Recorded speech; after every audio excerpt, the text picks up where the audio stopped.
एक पुस्तक आहे, ज्या पुस्तकाचं नाव physics and chemistry of human body नावाचं आहे. त्याच्यामध्ये सगळे परदेशी शास्त्रज्ञ आहेत.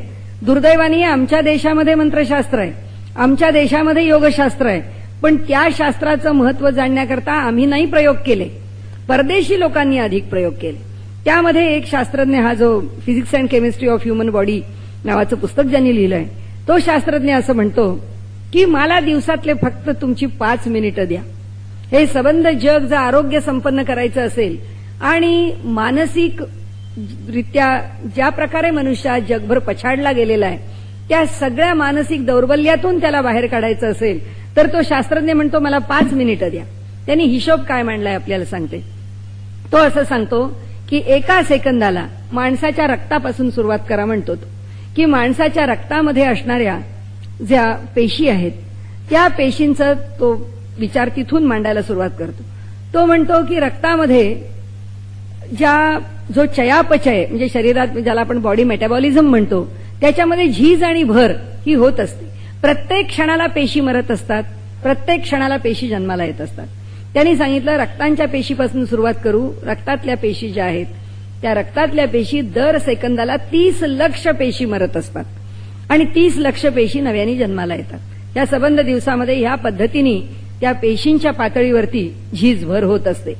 तर त्याचं म्हणणं असं आहे की एका सेकंदाला 30 लक्ष, एका मिनिटाला 18 कोटी आणि 5 मिनिटांना 90 कोटी पेशी नव्याने जन्माला येतात. मनामध्ये म्हणतो दुसरा कोणताही विचार आणू नका, दुसऱ्या कशाचाही विचार करू नका. 5 मिनिटं तुम्हाला जिथे बसायला आवडेल तिथे बसा आणि 5 मिनिटं तुम्ही देवाचं नाव घ्या, प्रार्थना करा आणि ती 5 मिनिटांची प्रार्थना अंतःकरणापासून करा. त्याचा दावा सांगतेय कोणी भारतीय मनुष्य, कोणी परंपरावादी, कोणी अंधश्रद्धावादी, कोणीही सनातनी तुम्हाला सांगत नाही. एक शास्त्रज्ञ सांगतो, तो असं म्हणतो की त्या 5 मिनिटामध्ये प्रार्थनेच्या काळामध्ये ज्या 18 कोटी गुणिले 5 म्हणजे 90 कोटी पेशी ज्या नव्याने जन्माला येतात त्या पहिल्या पेशींच्या पेक्षा अधिक सबल आणि अधिक सतेज पेशी जन्माला येतात. तो आणि त्यांनी 6 महिन्याचा काळ घेऊन असं सांगितलंय की 6 महिने 5 मिनिटं न चुकता जर तुम्ही मंत्राचं स्मरण केलं, कुठलाही एक मंत्र, आपण आपला म्हणून मंत्र म्हणा, आपण आपला म्हणून जप म्हणा, आपण आपलं म्हणून स्तोत्र म्हणा, 5 मिनिटं तो म्हणतो मला द्या. त्या 5 मिनिटामध्ये निर्माण होणाऱ्या ज्या नवीन पेशी आहेत त्या पेशी अधिक सबल सतेज आहेत आणि त्याचा परिणाम तुम्हाला 6 महिन्यानंतर अनुभवाला आल्याशिवाय राहणार नाही. तुम्ही जर सातत्याने स्मरण 5 मिनिटं करत राहिलात तर 7 वर्षाच्या शेवटी तुमच्या शरीरामध्ये असणाऱ्या आधीव्याधी सगळ्या दूर झाल्याशिवाय राहणार नाहीत. हा त्याचा दावा आहे. मंत्राची पहिली शक्ती ही प्रामाण्य शक्ती आहे की तुम्ही एका मंत्राला प्रमाण मानलं की बस आमचा मंत्र कोणता, श्रीराम जयराम जय जयराम, हा 13 मंत्र हा मला प्रमाण आहे, कारण माझं आराध्य दैवत प्रभू रामचंद्र आहेत.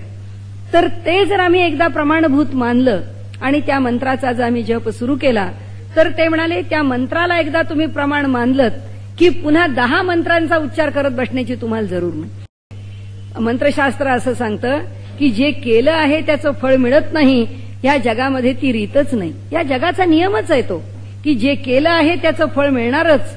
म्हणून तर भारतीय परंपरेमध्ये या धर्माचं, वैदिक परंपरेचं वैशिष्ट्य काही असेल तर तो आमचा कर्मविपाकाचा सिद्धांत आहे की जे कर्म करतो ते कर्म, त्या कर्माचं फळ आणि त्या फळापासून निर्माण होणारा संस्कार आणि त्या संस्कारातून पुन्हा कर्म, ही जी सगळी चक्र आहेत त्याच्यामधून त्या कर्माचं फळ भोगल्याशिवाय सुटका नाहीच. या जगामध्ये केलेल्या प्रत्येक कर्माला फळ आहेच. तसं मंत्रशास्त्र म्हणतं की जपलेल्या प्रत्येक मंत्राचं फळ अनुभवायला येईलच. कसं येईल? केवळ मंत्र जपला फळ मिळालं नाही म्हणाले, एकाच एक प्रमाण नाहीच. आणि म्हणून त्यांनी असं म्हटलंय की फलिनी नुसती शक्ती नाही तर ती बहुनी शक्ती आहे. की जसं एक बीज पेरलं तर त्याला शेकडो बीज येतात.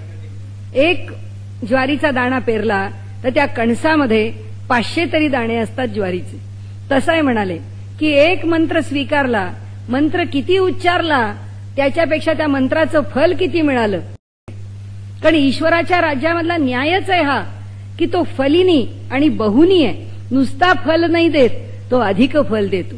आणि त्याच्या पुढचा जो न्याय आहे किंवा त्याच्या मंत्राचं जे अधिक फल आहे ते आणखीन त्यांनी सांगितलंय की त्याची चौथी शक्ती ही अंतर्ग्राही शक्ती आहे. अंतर्ग्राही शक्ती म्हणजे मंत्र एक ठरवला, जागा एक ठरवली आणि वेळ एक ठरवली आणि तिथे बसून त्या मंत्राचं तेवढं ठरवलेलं संख्येमध्ये जर अनुष्ठान केलं तर तो मंत्र, ती व्यक्ती आणि ते स्थान या तिघांनाही सामर्थ्य प्राप्त होतं. आणि अशा प्रकारे त्याचं एक स्पष्टीकरण श्रीधर स्वामींनी आपल्या आर्य संस्कृती पुस्तकात फार छान दिलंय. त्यांनी सांगितलं या 33 कोटी देवता म्हणजे काय. म्हणाले आमच्या भारत देशामध्ये निरनिराळ्या स्थानावरती तपाचरण करून ऋषीमुनींनी एवढी स्थानं ही सामर्थ्य संपन्न करून ठेवलेली. म्हणून 33 कोटी देवता कशाला म्हणाले, मर्यादित कशाला करता. स्थानावरती सामर्थ्य प्रकट आहे. आणि ते मंत्रशास्त्राचं सामर्थ्य सांगताना असं म्हटलंय की फलिनी शक्ती, अंतर्ग्राही शक्ती, बहुनी शक्ती, प्रामाण्य शक्ती या रूपामध्ये मंत्र प्रकट होतात. मंत्राचे प्रकार केलेत आपल्याकडे. 1 ते 10 अक्षरापर्यंतचे जे मंत्र आहेत की ते बीज मंत्र आहेत. 10 ते 20 अक्षरापर्यंतचे मंत्र हे कर्तरी मंत्र आहेत आणि 20च्या पुढचे अक्षरं असणारे मंत्र जे आहेत ते माला मंत्र आहेत. आणि त्याला मर्यादा नाही. दासबोध हा सुद्धा मंत्र, पूर्ण ज्ञानेश्वरी हा सुद्धा मंत्र, पूर्ण एकनाथी भागवत हा मंत्र, पूर्ण गाथा मंत्र. त्यामुळे काय ते सगळे माला मंत्र आहेत की मोठमोठे ग्रंथ हे मंत्रमय आहेत. कारण त्याच्या मागे त्या संतांची संचित मनशक्ती उभी आहे. त्यांचं सामर्थ्य त्या ग्रंथांच्या मागे उभं आहे.